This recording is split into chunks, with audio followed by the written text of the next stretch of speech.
आप सुन रहे हैं एजी एंटरटेनमेंट की धमाकेदार प्रस्तुति। कसम बहन के डीजे मनीष रक्सौल हमारा बजरंग बली के स्टूडियो। कसम बहन के हमारा बजरंग बली के कसम बहन के हमारा बजरंग बली के ना छोड़ब तोहके ना तुहरा गली के पहले मनी हम प्यार भले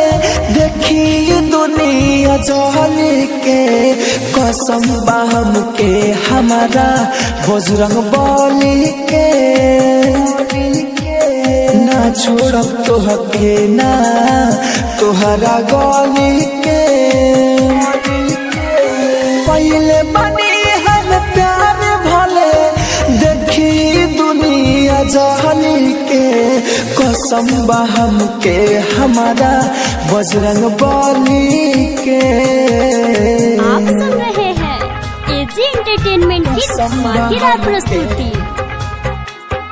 कसम बहम के हमारा बजरंग बली के डीजे मनीष रक्सौल कसम बहम के कसम बहम के एजी रिकॉर्डिंग स्टूडियो। हमारा बजरंग बली के कसम बहम के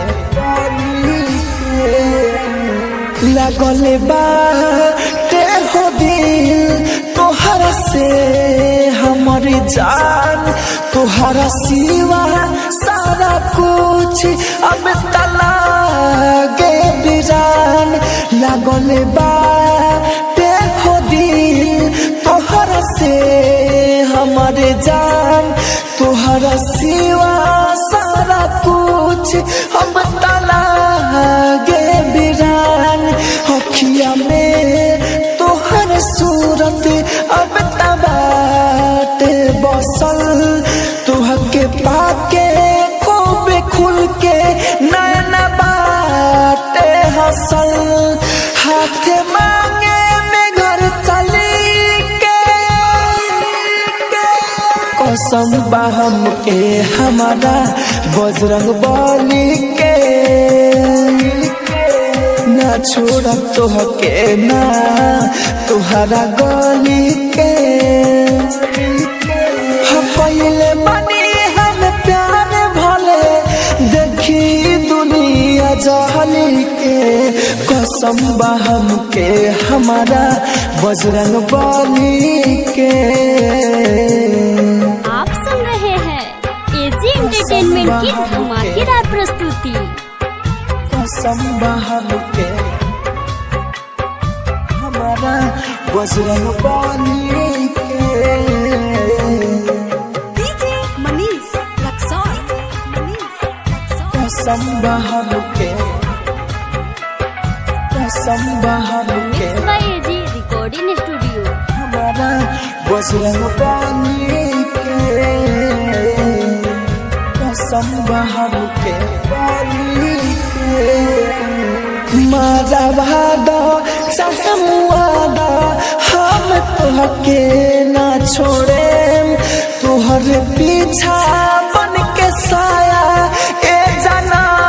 मेरा गोरे मारा वादा ससमुआदा हम तोहके ना छोड़े तोहर पीछा बन के साया ए जना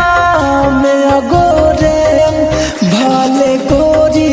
हमके तूता हाँ हो नहीं खुचाहत राहुल राजा धानी तोरे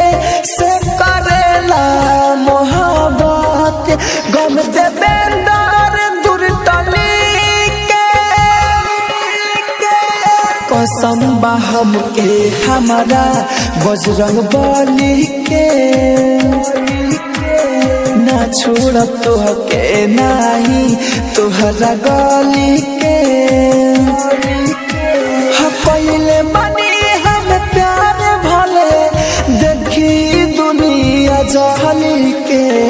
कसम बा हमके हमारा बजरंग बली के।